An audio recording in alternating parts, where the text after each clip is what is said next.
Zoti Smith ishte bërë drejtor së fundmi, por ai menjëherë vendosi të ndryshojë disa gjëra në zyrë. Ai uli rrogat e të gjithëve dhe brenda ditës mori disa letra dorëheqjeje, ndërsa ata që mbetën nuk ishin as pak të kënaqur, por po duronin vetëm sepse ju duhej patjetër puna. Problemi më i madh ishte të gjente pastruese, sepse askush nuk paranonte të pastronte gjithë ditën për një rrogë qesharake. Zonja Harris e burimeve njerëzore i kërkoi urgjentisht drejtorit të rriste pagat për pastrueset, sepse nuk do të gjeni kurrë t'i kë me aq para. Por çdo ditë zoti Smith thoshte se zyra ishte tashmë plot me pislëk dhe pluhur. Ai i bërtiti zonjës Harris. Nëse nuk e gjen një pastruese së shpejti, mund të pastroj pozicionin tënd. Gruaja me dëshirë do kishte ikur nga ky monster, po e dinte se si ishte lehtë të gjente një punë në moshën e saj. Edhe ditën tjetër ai sërish bërtiti, sepse nuk kishte asnjë progres. Ndërsa po i afroi dritares, ai tha: "A është vërtet kaq e vështirë të gjeni një pastruese? Ka kaq shumë njerëz që duan të punojnë në një kompani stabile." Në një moment ai ngriu dhe po shikonte diçka në distancë. Një grua e veshur me një fustan të hollë, po merrte disa kartone nga një kosh mbeturinash dhe u kthye nga zonja Harris. "Po më thua se askush nuk ka paraqit dhe pas reklamave dhe njoftimeve, shiko se si bëhet." Ai hapi dritaren dhe thiri: "Hej, moj e shkret, eja sipër për një minutë. Ndoshta mund të ndihmoj." Por vajza nuk e ndaloi punën për asnjë sekond. Drejtori ishte i surprizuar, por nuk do të tërhiqej. Ai shikoi zonjën Harris, i shkeli syrin dhe thirrri rojen. "Shko silla atë grua mirane këtu me çdo kusht." Kur hyri në zyrë, ai e kuptoi se vajza ishte komplet e shurdhët. Ajo kishte një aparat ndihmës, por nuk ishte nga më të mirët dhe nuk punonte siç duhej. Vajza ishte 30 vjeç dhe vërtet ishte një nevojtare. Duart e saj, flokët dhe rrobat ishin të pastra. Mungesa e make-upit e bënte të dukej më e re. Flokët e saj ishin të krehura dhe të lidhura top. Drejtori e dinte se ajo mund të lexonte buzët dhe filloi të fliste shumë ngadalë. "A do të paguhesh? Të pastrosh zyrën?" Vajza pa zyrën dhe punëtorët dhe tundi kokën në shenjë pohimi. Ky gest shënoi një fitore olimpike për drejtorin. Ai u kthye nga zonja Harris dhe i tha: "Është e vështirë të gjesh pastruese. Pase ke humbur taktin. Kjo vajzë do pranoj me rrogën më të ulët. Ja dhe një mësim për ty. Në fakt, mund ta ul sërish para se t'ia tregoj." Por kur pa punëtorët, e kuptoi se edhe ajo do të ikte për më pak para dhe nuk e vazhdoi. Molly, vajza, shkonte në zyrë përpara se të fillonte puna e ditës. Ajo me kujdes pastronte gjithçka. Për një javë ndryshoi komplet zyrën, gjithçka shkëlqente dhe ishte sterile.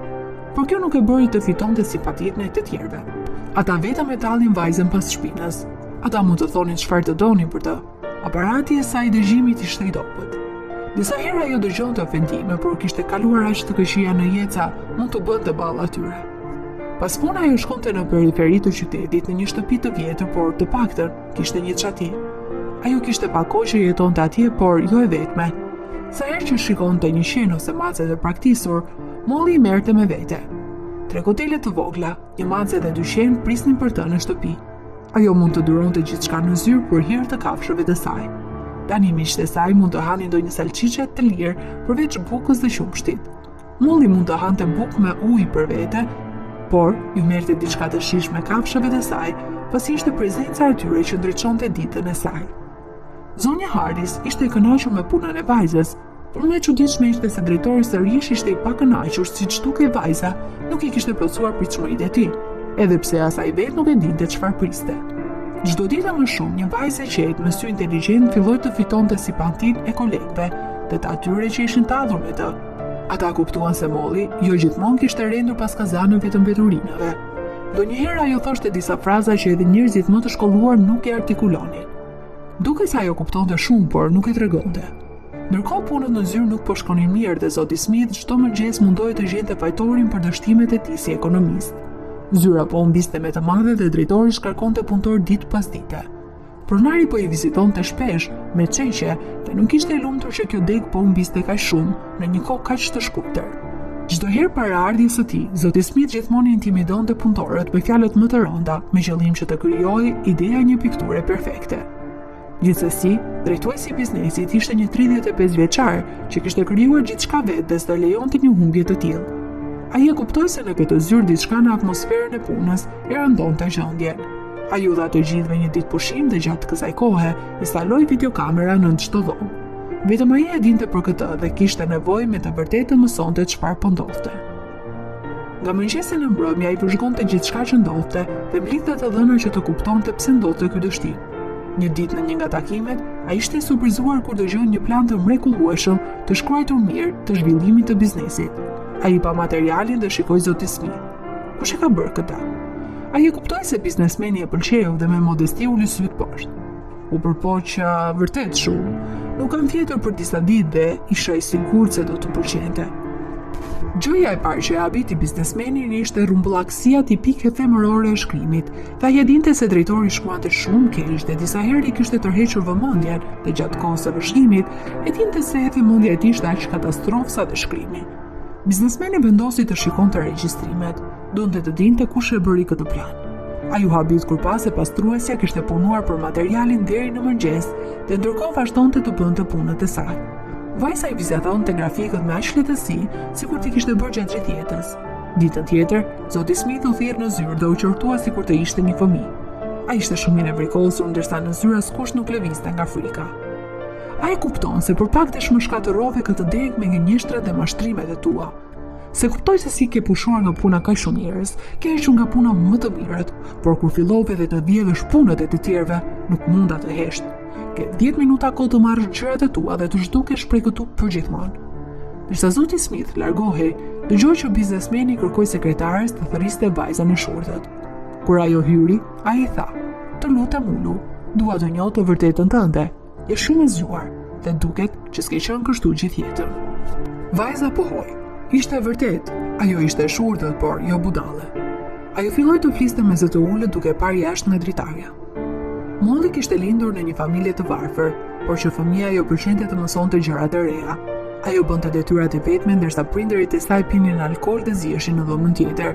Që nga klasa e tretë, ajo gjeti një kasolle të braktisur afër shtëpisë dhe shkonte atje për të mësuar derisa mbaroi gjimnazin.